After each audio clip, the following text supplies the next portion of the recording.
En los próximos días, la fiscal de Derechos Humanos, Sonia Sanguinés, convocará a este cadete del cuarto año que hoy está bajo arresto detenido en el penal militar de Viñascue por la brutal golpiza del que resultara víctima un joven de 20 años quien se encuentra internado en el hospital militar y quien sufrió la pérdida de un vaso.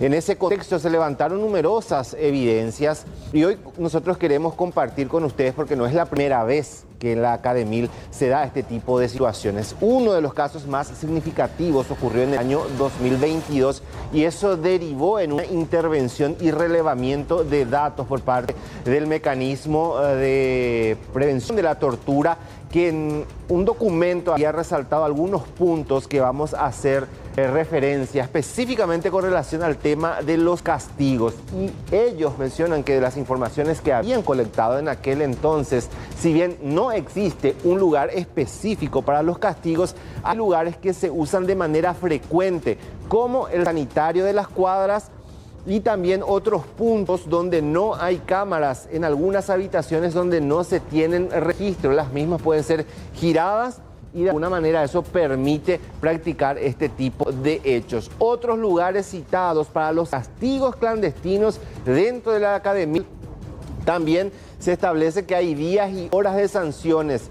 Siempre son los días jueves en horario de la tarde en el patio interior de la academia, dice este informe recolectado también por el mecanismo de prevención de la tortura. Otro punto que resalta es que los cadetes durante la semana fueron sorprendidos por sus superiores, que casi siempre son los del cuarto año, en actos de indisciplina. Son llamados a formar primeramente y luego reportarse ante el superior que le mandó el hágase anotar para que le borre por medio de la aplicación de un castigo, dice este documento que resalta. Y también habla de la secuela de las lesiones, que si bien el reglamento prohíbe de manera expresa las lesiones que invaliden temporal o permanente y constituye una falta grave que podría terminar con una expulsión de la academia, de los relatos recogidos, dice, los niveles de violencia de los castigos llegan al grado de que una persona como consecuencia de ese castigo sufrió maltrato y le fisuraron la costilla. Algunos de los castigos que revela este informe del Mecanismo Nacional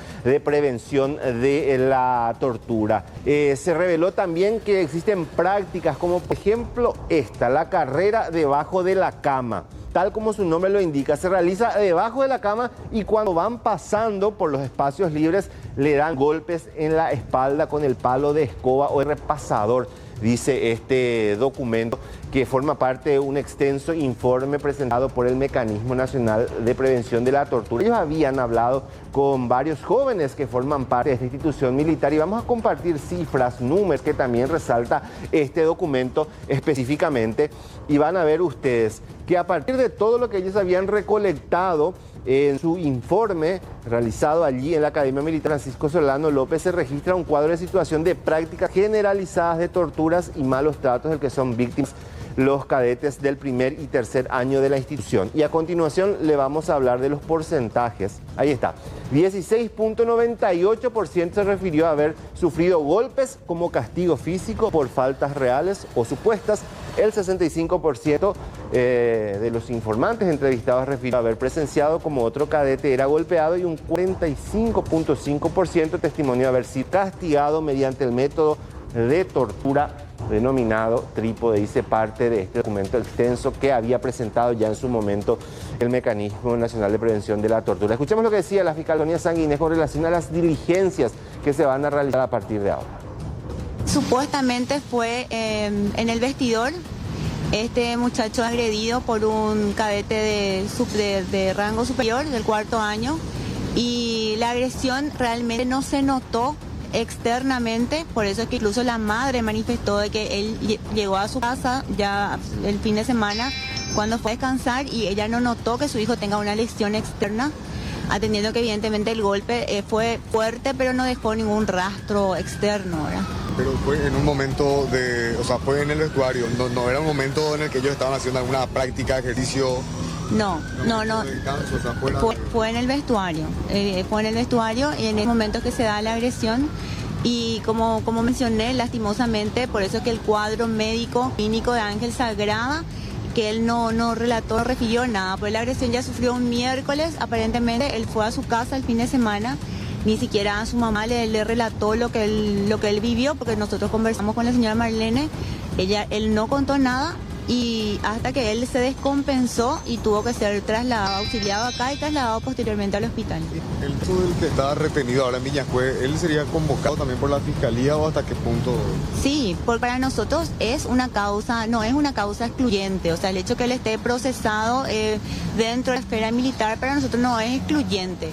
Entonces, sí, vamos a pedir todos los informes, por eso ya maneja la Corte Militar, vamos a pedir todos los informes y cuando tengamos todos los datos de este muchacho, ya tenemos el apellido, vamos a convocarle para la indagatoria.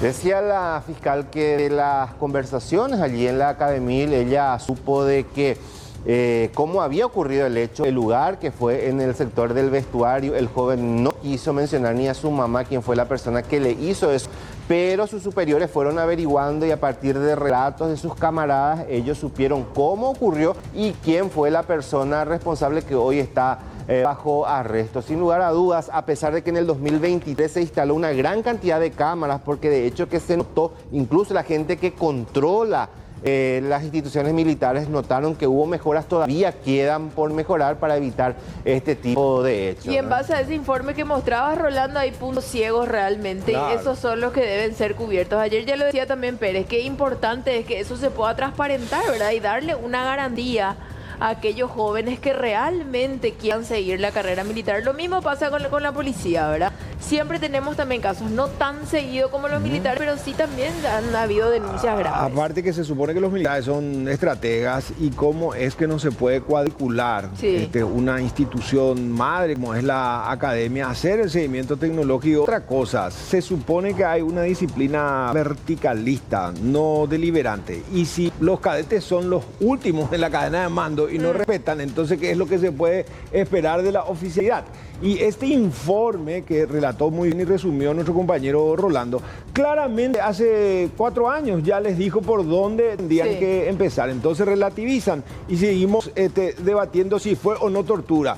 Pero vamos, si ayer el fiscal general de la justicia militar quería instalarnos, que fue un leve maltrato, pero perdió un vaso sanguíneo. Entonces al final estamos preparando soldados profesionales o torturadores de quinta. Eso es lo que dije. Y estamos atentos porque a las 14 convocan nuevamente a una conferencia de prensa en el Ministerio de Defensa, donde van a seguir hablando y van a hacer anuncios relacionados justamente a lo ocurrido dentro de la academia. Vamos a estar atentos y ampliando.